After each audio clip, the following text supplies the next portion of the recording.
उसकी साधना करने का और उस संशय से निवृत्त होने का ये साधन क्या है? जैसे जैसे ये पता चलता है वैसे वैसे एक यात्रा होती है यहां से जाने की। कभी कभी ज्ञान प्राप्त करने की यात्रा होती है कि हम घर से निकलते हैं और यात्रा करते हैं। ज्ञान का मतलब होता है वापस घर में आना।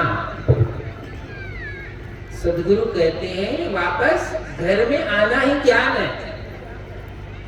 हो सकता है घर में आना ही ज्ञान इसलिए है कि जीव अधूरा है, तभी उसकी यात्रा है।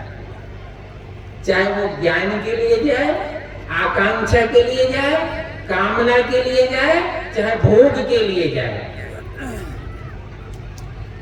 वो किसी शरीर में जाए, राजा शरीर में जाए, रंग शरीर में जाए, गरीब शरीर में जाए, स्त्री शरीर में जाए, पुरुष शरीर में जाए, जीव यात्रा ही तो कर रहा है ना।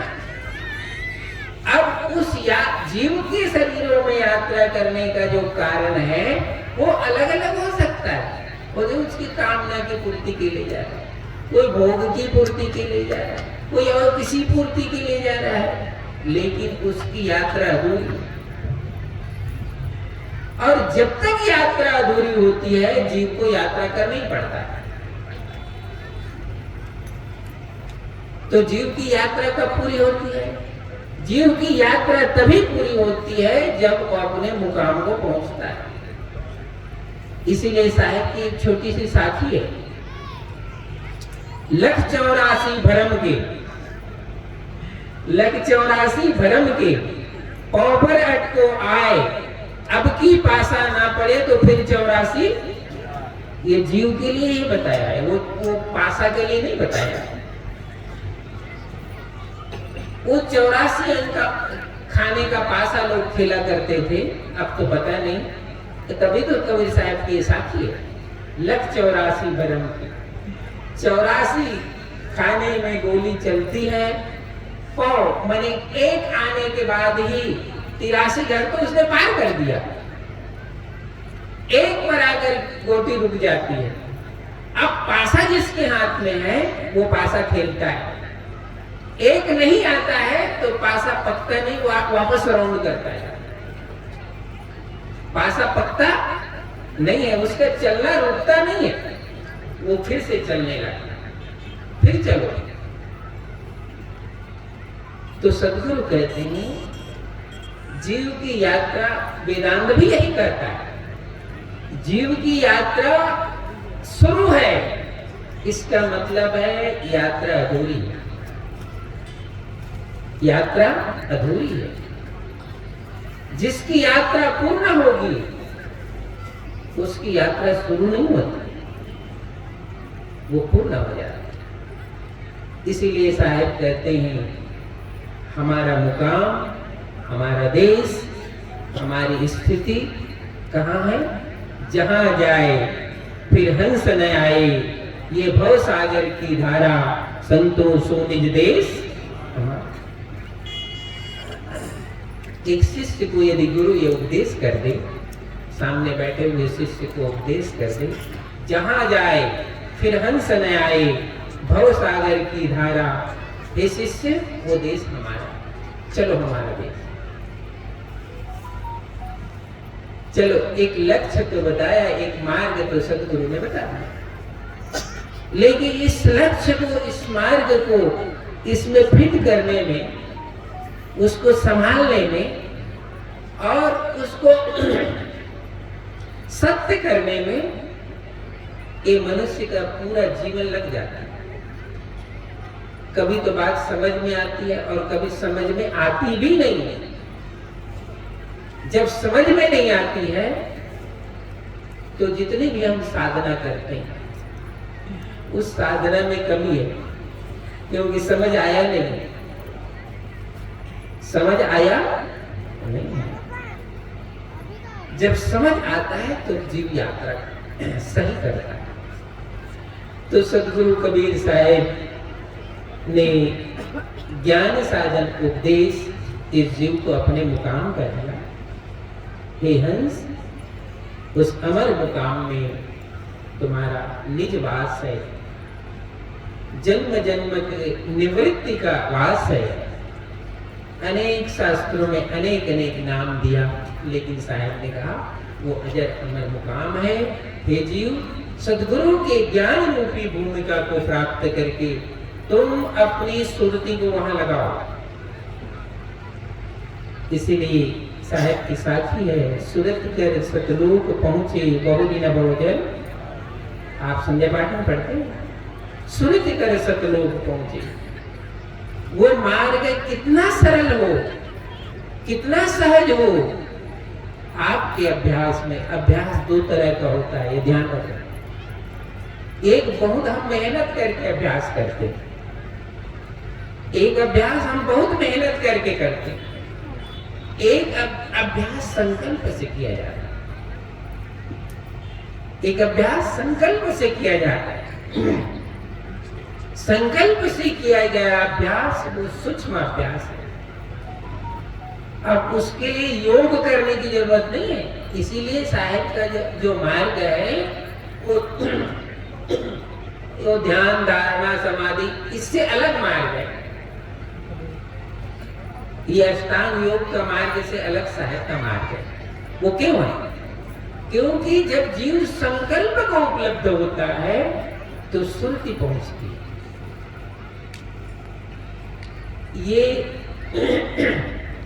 ये अष्टांग योग तो शरीर और इंद्रियों के संयमित साधन की प्रक्रिया है, लेकिन जो संकल्पवान शिष्य है वह सद्गुरु के वचन को दृढ़ कर संकल्प कर लेता है, अपनी सुरति को वहां लगा देता है। उसके लिए कहा साहब ने, सुरति कर सतलोक पहुंचे बहुरी न बहुजन। हे शिष्य, तो उस संकल्प को उपलब्ध हो जाओ कि तुम्हारी सुरति बिना योग के, बिना अष्टांग योग के मार्ग के, ये सुरति संकल्प से सद्गुरु के वचन पर स्थित हो। और उस संकल्प पर जिसकी सुरति स्थित होती है, वही सुरति कहाँ जाती है? साहेब की शब्द के मार्ग की यात्रा करती है। ये उपदेश सब धर्मदास साहब को साहब ने दिया, ये उपदेश दिया है। ये धर्मदास, सुरत से देख ले उपदेश, दीखत दीखत दीसन लागे, मिट गए सकल अंदेश, सुरत से देख ले उपदेश। उस देश को तुम सुरत से देख लो।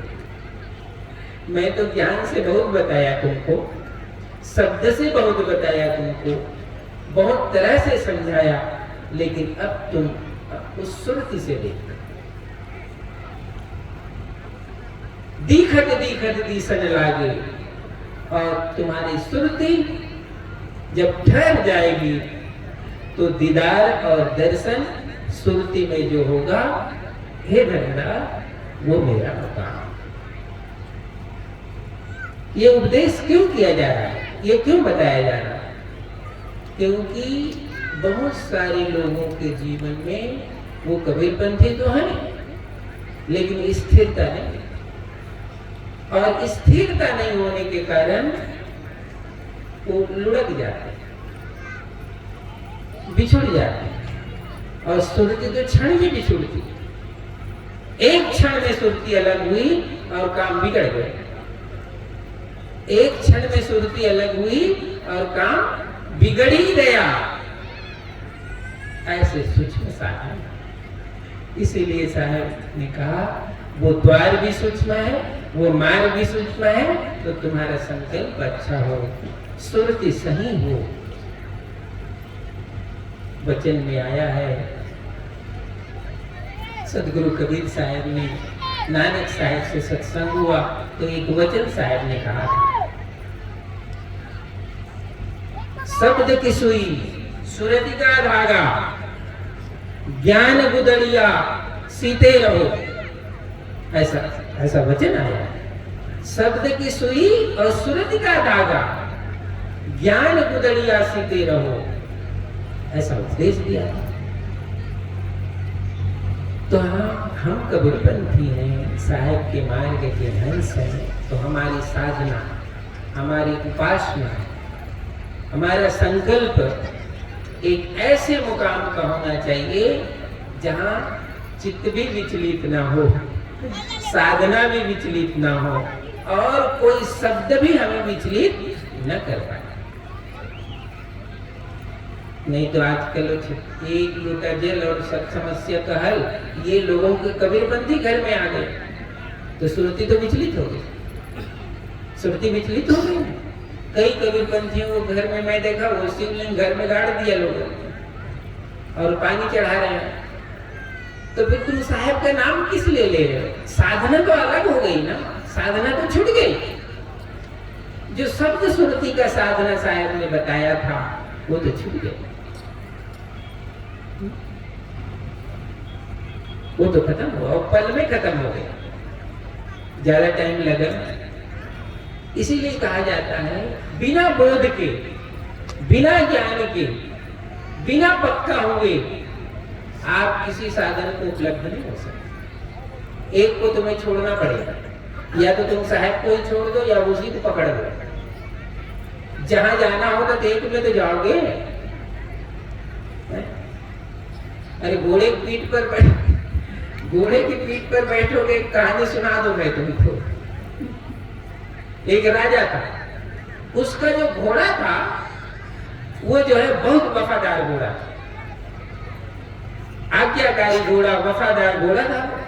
तो राजा हमेशा जो है उस घोड़े पर बैठकर दूर शहर को निकल जाता, अकेले ही निकल जाता, क्योंकि घोड़ा आज्ञाकारी था। तो राजा निकल गया घोड़े पर बैठकर, बहुत दूर दूर चला जाता था उसमें बैठकर। संयोग ये हुआ कि अचानक वो रास्ते में वो घोड़े से राजा गिर पड़ा। घोड़े से जब राजा गिर पड़ा तो आसपास के लोगों ने उसको उठाया, भाई ये तो राजा है। तो राजा ने उन लोगों से कहा, ऐसा नहीं, चिंता नहीं करो कि मुझे वापस इस घोड़े की पीठ पर बैठा दो, ये घोड़ा मेरा वफादार है, ये वापस मुझे ले जाएगा। तो लोगों ने उठा करके वापस उस घोड़े की पीठ पर उनको बैठा दिया,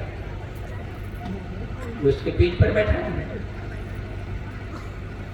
तो राजा जब गिर गया था तो उसको चोट लग गई थी। तो घोड़ा जो है वापस, जब घोड़े की पीठ पर राजा बैठा तो सीधा वापस धीरे धीरे घोड़ा आकर के हॉस्पिटल के सामने रुक गया। कहाँ रुक गया? हॉस्पिटल के सामने घोड़ा आकर रुक गया। ध्यान से सुनो, ये कहानी तुम्हारे लिए, ये कहानी तुम माताओं के लिए। घोड़ा जो है हॉस्पिटल के सामने रुक गया आकर, क्योंकि वफादार घोड़ा था, क्योंकि उसको चोट लगी है। तो जब लोगों ने देखा, वहां हॉस्पिटल में डॉक्टर थे, उन्होंने देखा कि राजा को चोट लगी। तो हॉस्पिटल के जो कर्मचारी हैं उन लोग निकले बाहर, तो उन लोग कहते हैं कि राजा आप ये घोड़ा जो है गलत जगह ले आया, ये पशुओं के हॉस्पिटल में ले आया, आपको जाना चाहिए आदमी का हॉस्पिटल, इलाज वहां होगा। रीजन क्या था, कारण क्या था? जिसकी तुमने सवारी किया जब उसको चोट लगती थी तो वो पशु के हॉस्पिटल में ही जाता था। घोड़ा कहाँ जाएगा? आदमी के हॉस्पिटल में नहीं ले जाते उसको इलाज करने, पशु के हॉस्पिटल। तो घोड़ा की क्या गलती है? जब उसको राजा को चोट लगी तो वो घोड़ा का ही हॉस्पिटल देखा था, आदमी का हॉस्पिटल देखा नहीं था। तो वहीं तो जाओगे, कहाँ जाओगे? तुम जिस पर सवारी कर रहे हो वो कोई अमर लोग थोड़े जाने वाला है। तुम जिसकी उपासना कर रहे हो, साधना कर रहे हो, वो सवारी ही है। चित्त की तो सवारी है ना, संकल्प की तो सवारी है ना, संस्कार की तो सवारी है ही वो। तुम जिस घोड़े की सवारी कर रहे हो, जब तुम अचेतन अवस्था में जाओगे तो वो घोड़ा तुमको वहीं लेकर जाएगा। वो आदमी के हॉस्पिटल में लाने वाला कबीर साहब समझाते समझाते थक गए, अंत में तुम वही काम करते हो जैसे घोड़ा काम करता है, बिना विवेक के, बिना साधन के, बिना संकल्प के तुम जो यात्रा कर रहे हो, ये कहाँ जाएगा जीव, किस मुकाम में जाएगा, इसका तुम्हें पता। उसीलिए कहा गया है अगुआ बोले बनखंड मंजा। रास्ते में आगे चलने वाला यदि रास्ता भूल गया तो पीछे जितने लोग हैं वो सब भटक जाएंगे, क्योंकि पीछे लोग तो इसलिए चल रहे थे कि आगे वाले को पता है। पीछे वाले तो चल ही इसीलिए रहे थे कि आगे वाले को पता है, और आगे वाला ही भूल गया। तो पीछे वाले कहते हैं भाई किधर जाना है, आगे वाला कहता है मुझे भी नहीं पता अब किधर जाना है। अरे हम तो तुम्हारे पीछे इसलिए आ रहे थे कि तुमको पता है, और तुम ही यहाँ आकर के बीच जंगल में आकर कह रहे हो तो हम ही को नहीं पता है कि किधर जाना है। तो ये पीछे वाले कहाँ जाएंगे, वो तो सब भूल गए। सत्संग इसीलिए बड़े बोध और साधन से श्रवण करना चाहिए। सत्संग बोध साधन से श्रवण करने के बाद सुरति की साधना करो, सुरति को सही जगह लगाओ। सुरति फंसी संसार में, इससे पर गए दूर, सुरतिबान अस्थिर करो। तो आप ही हाल हजूर साहब कहते हैं सुरति सही जगह लगाओ, सही साधन, सही उपासना, सही श्रवण और सही मनन, इसको साधना करना है। साधना व्यापार नहीं है, साधना व्यवहारिक फल भी नहीं, ये भी समझ। साधना की मतलब होता है एक निवृत्ति, जो जन्मों जन्मों की बंधन में ये जीव पड़ा हुआ है, उससे निवृत्ति का नाम साधना। तो सद्गुरु ने हमें जीवन में जो मार्ग बताया है उसको अच्छा से धारण करना। भय से धारण मत करो, अज्ञानता से धारण मत करो। भय और अज्ञानता से जिस मार्ग को आप चयन करते हो वो कभी पूर्ण होता नहीं, क्योंकि उसमें आधा ज्ञान है, पूरा ज्ञान नहीं है। और या तो भय, हम तो निर्भय होकर, साहब कहते हैं निर्भय होकर चलो तुम गुरु की डगरिया।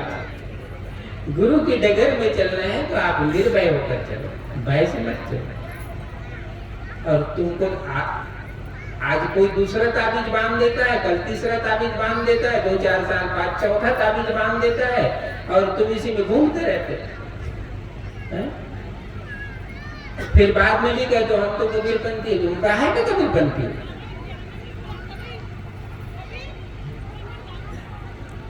बिना ज्ञान के, बिना विवेक के, साहब कहते बिना खटक के सब जग जूझे। तुम रण में तो उतर गए हो, हाथ में कुछ नहीं। रण में जब योद्धा जाता है तो हाथ में तीर तलवार लेकर जाता है, तब वो रण जीता जाता है। योद्धा खाली रण में नहीं जाता है। तो ये जगत एक संसारिक रण है, उसमें तुमको कुशल होते जाना पड़ेगा, कुशल होकर यात्रा करो। तो सद्गुरु कबीर साहब के ज्ञान उपदेश साधन को अच्छे से समझना चाहिए, तब उसमें प्रवेश करो। कोई जल्दीबाजी नहीं है प्रवेश करने का, जल्दीबाजी कुछ भी नहीं है। पूरा बोध, पूरा संकल्प और पूरा तैयारी से प्रवेश करो। इसीलिए हम धर्मदास साहब का उपदेश करते हैं आपको। धर्मदास साहब को बहुत टाइम लगा साहब के चरणों में आने में, क्योंकि पूरा जीवन तो दूसरी यात्रा में उसका बीता, लेकिन टाइम लगा। लेकिन उसकी एक विशेषता रही, टाइम भले लगा, लेकिन जब साहब को स्वीकार किया फिर वो वहां से हटा, उसको वहां से हटा। इसको कहते हैं भक्ति। स्वीकार नहीं करो वो चलेगा, लेकिन आधा स्वीकार करो ये चलने वाला। साहिब ने कहा है निगुरा मानुष न मिले, निगुरा मानुष न मिले, पापी मिले हजार, एक निगुरा के शीश पर वो लक्ष पापी का बाप। ऐसा साहब का वचन है, मेरा वचन नहीं, ये साहब का ही वचन है। ये किस लिए कहा गया? निगुरा उसको कहते हैं जो सुनता तो गुरु का ज्ञान है लेकिन करता अपने मन से, उसको निगुरा कहा जाता है। वही निगुरा है। जिसको कोई ज्ञान नहीं वो निगुरा नहीं है। जो कहता है कि मैं ज्ञानी हूं लेकिन करता अपने मन से है, वो निगुरा है। जिससे तुम्हें ज्ञान उपलब्ध हुआ है उसके विधान से करो। तुम्हारी उपासना, तुम्हारी साधना, तुम्हारा ज्ञान और तुम्हारा संकल्प। हमारे यहाँ रण को जीतने का एक ही साधन है, वो संकल्प है। इस रण को जीतने का एक ही साधन है, वो संकल्प है।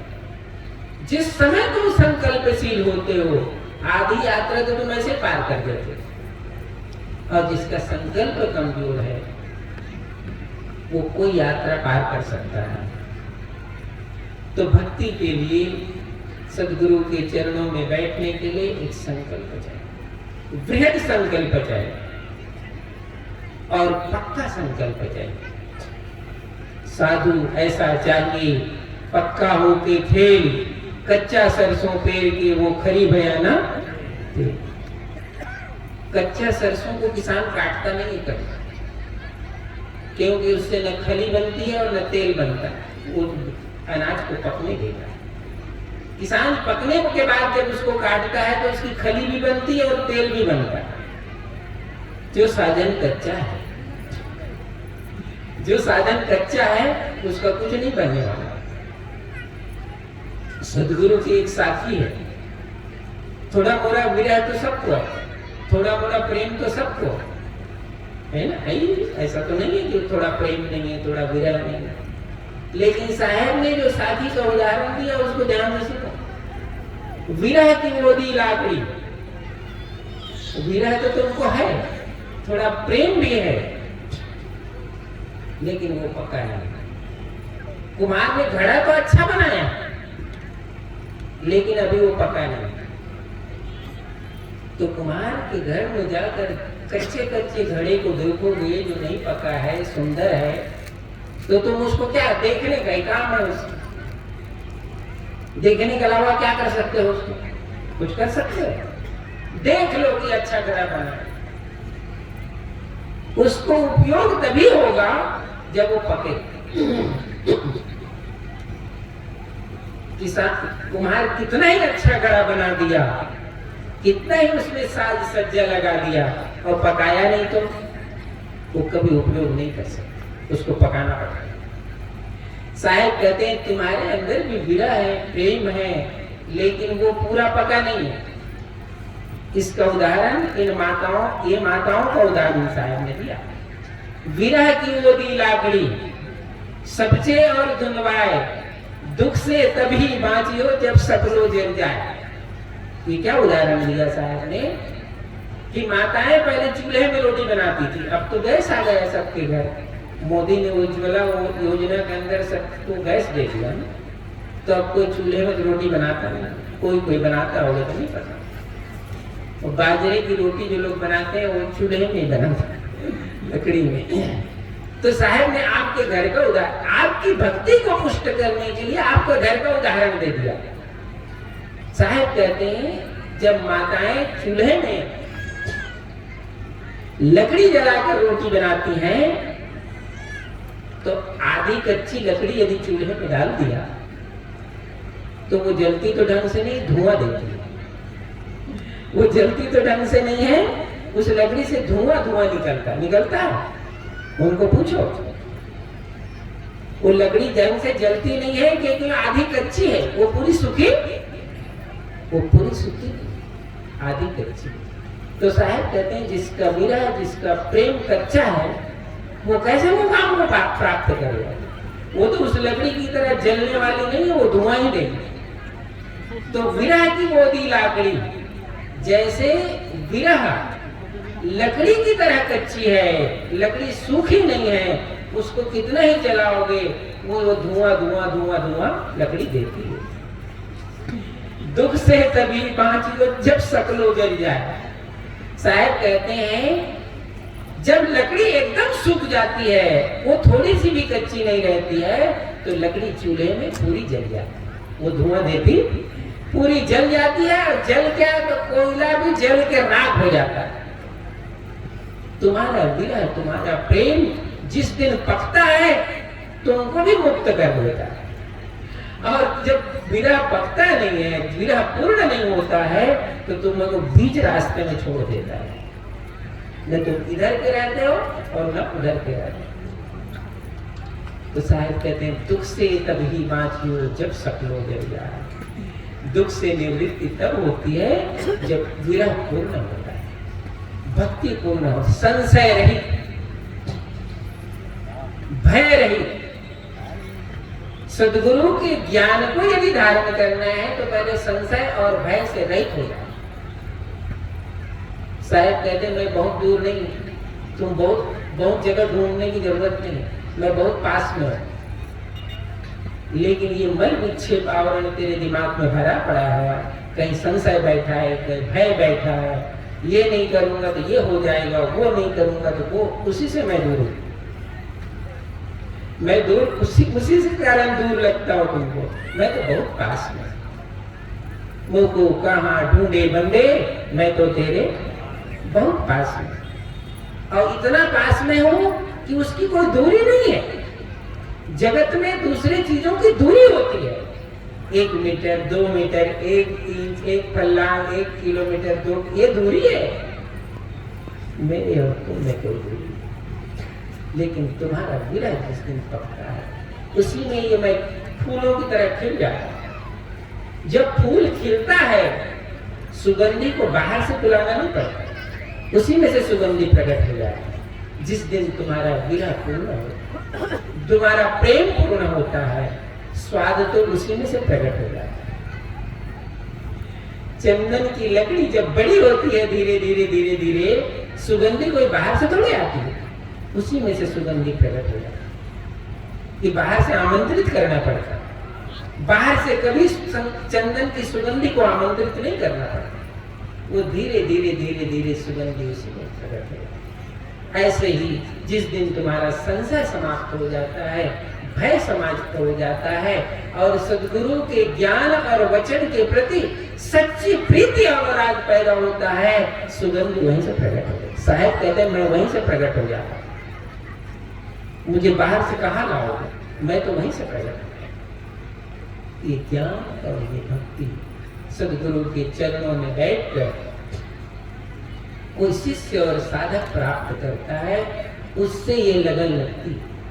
ये लगन का मार्ग है, ये भक्ति का मार्ग है, ये साधन का मार्ग सद्गुरु कबीर साहब ने कृपा करके जगत में हमें दिया। इसीलिए हमारे कवि कन्हैया साहब कहते कहाँ वेद शास्त्र, ये तो सब पढ़े हुए हैं, ये यूनिवर्सिटी में पढ़े हैं, वेदांताचार्य साहित्याचार्य ये सब आचार्य, लेकिन पढ़ने के बाद ही समझ में आया कि जिस पढ़ने से साहेब मिलता सो पढ़ना कुछ और। जिस पढ़ने से साहेब से मिलन होता है, हमारा संशय दूर हो जाता है, हमारे मनो मस्तिष्क में कोई प्रश्न नहीं रहता है, वो तो कोई गुरु कृपा होती है, उनके एक शब्द हमारे जीवन में उतरता है, वो पढ़ाई तब सफल होती है। नहीं तो जन्मों जन्मों तक तुम पढ़ते रहोगे। अल्पश्च कालो बहुविघ्नता अनंत शास्त्रम बहुलाश्च विद्या अल्पश्च कालो बहुविघ्नता।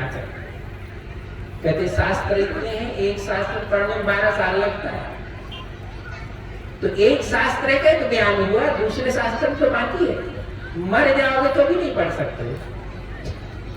तो कहते हैं सद्गुरु की कृपा, सद्गुरु का ज्ञान ही वह शास्त्र है, वह दृष्टि है, वह साधन है, जिससे शिष्य का सब संशय दूर।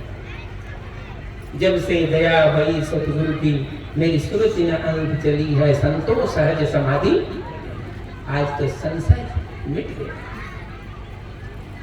सदगुरु ने कृपा कर दी, मेरे जन्मों जन्मों के संशय और उसी के घट में, उसी के घर में और उसी के जीवन में सदगुरु ज्ञान रूप में उपस्थित होकर के उसके जीवन को अमृत से भर दे। अमृत केरी पूड़िया बहुविध दिन्नी खूल, आप सरीखा जो मिलाता है पिलाओ। मैं तो अमृत लेकर ही घूम रहा हूँ। साहब कहते हैं मैं अमृत लेकर ही घूम रहा हूँ। आप सरीखा जो मेरे सदृश को मिलता है, मैं उसे ये अमृत दीजिए। हम सोचते हम साहब को ढूंढ रहे हैं, साहब कहते मैं तुमको ढूंढ रहा हूं। जिस दिन तुम्हारी दिशा और मेरी दिशा एक हो जाएगी, उसी दिन ये अमृत तुम्हारे घट में उतर जाएगा। लेकिन मेरी दिशा कहीं है और तुम्हारी दिशा कहीं है, ये अमृत कहां से घट में आएगा? अमृत है तो भी घट में नहीं आएगा, क्योंकि दिशा ही अलग है। सदगुरु की दिशा एक हो, तुम्हारी दिशा एक हो, तो अमृत घट में ही आता है। अमृत घट के लिए बना है, ये दूसरे के लिए नहीं बना।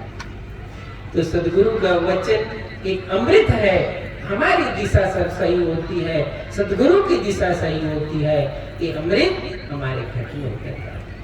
ऐसी कृपा करके, ऐसी दया करके सदगुरु ने हमारे लिए ये ज्ञान उपदेश दिया, भक्ति और साधन का मार्ग बताया। तो ये पूरे छत्तीसगढ़ की भूमि तो कबीरपंथी की भूमि है, लेकिन दुख होता है कि तुम लाल पीला नीला डोरा के चक्कर में पड़ गए, कहीं जल चढ़ाने के चक्कर में पड़ गए और साहब का मार्ग छोड़ दिया। एक और उदाहरण दे, फिर मैं वचन को समाप्त करूं। छत्तीसगढ़ से ही भक्ति दूसरे देशों में गई। कबीर साहब और धर्मदास साहब की जो भक्ति है वो यहीं से दूसरे प्रांतों में गई, यहीं से दूसरे देशों में गई। अब जब यहाँ भक्ति शून्य हो जाएगी तो वहां से फिर उधार लाना पड़ेगा, लाना ही पड़ेगा। मैं गया जी गया, गया में बोध गया है, गए कोई गए हो, नहीं गए हो तो सुन लो। जिस बोधि वृक्ष के नीचे भगवान बुद्ध बैठ करके तपस्या करते थे, उसको बोधि वृक्ष कहा जाता है। तो बुद्ध के बाद धीरे धीरे उनके योग्य शिष्यों ने उनके काल और उनके लगभग थोड़ी सी बात हुई। China, Thailand, Bhutan, Sri Lanka, Vietnam, ये जितने देश थे पहाड़ी देश, ये सब जगह बुद्ध का प्रचार हुआ, बुद्ध का ज्ञान गया, बुद्ध की शिक्षा गई, बुद्ध का उपदेश गया। सब ये जो कंट्री है बुद्ध को अपना लिए, कहीं कहीं का राजधर्म हो गया बुद्ध का। तो उन लोग आए इस देश में, जहां जहां बुद्ध के विहार थे, जहां जहां बुद्ध के तीर्थ भूमि था, उन सबको उन्होंने दर्शन किया। अपना उन लोगों ने जैसे किसी के देश में दूतावास बनाते हैं, वैसे ऐसे तीर्थों में उन्होंने अपने प्रतिनिधित्व छोड़ा, प्रतिनिधि छोड़ा। वहां आश्रम बनाए, बुद्ध का टेम्पल बनाए, उनका कनेक्शन उन देशों से रहा। तो वो जो वहां से उन लोगों ने बोधि वृक्ष, जो पीपल का वृक्ष है, वो ले जा करके अपने देश में लगाया। वहां से अपने देश में वो भगवान बुद्ध को जिस वृक्ष के नीचे ज्ञान हुआ था, उस वृक्ष के छोटे छोटे अंग लेकर के अपने देशों में लगा दिया। उस समय बाद ऐसा हुआ कि ये वृक्ष सूख गया और सूख करके इसका नाम निशान मिट गया, इसका नाम निशान मिट गया। फिर वापस उन्हीं देशों से वापस उस वृक्ष का अंश ला करके फिर से वहीं गाड़ा गया, जो अभी आज वहां वो वृक्ष है वो वापस लाकर गाड़ा गया। ऐसे ही जब पता चलेगा कि यहाँ साहब की भक्ति समाप्त हो गई, तो उन्हीं जगहों से वापस लाना पड़ेगा इधर ही, क्योंकि यहीं से भक्ति गई थी, यहाँ सूख गई है, वापस लाओ। ऐसा नहीं करने देना।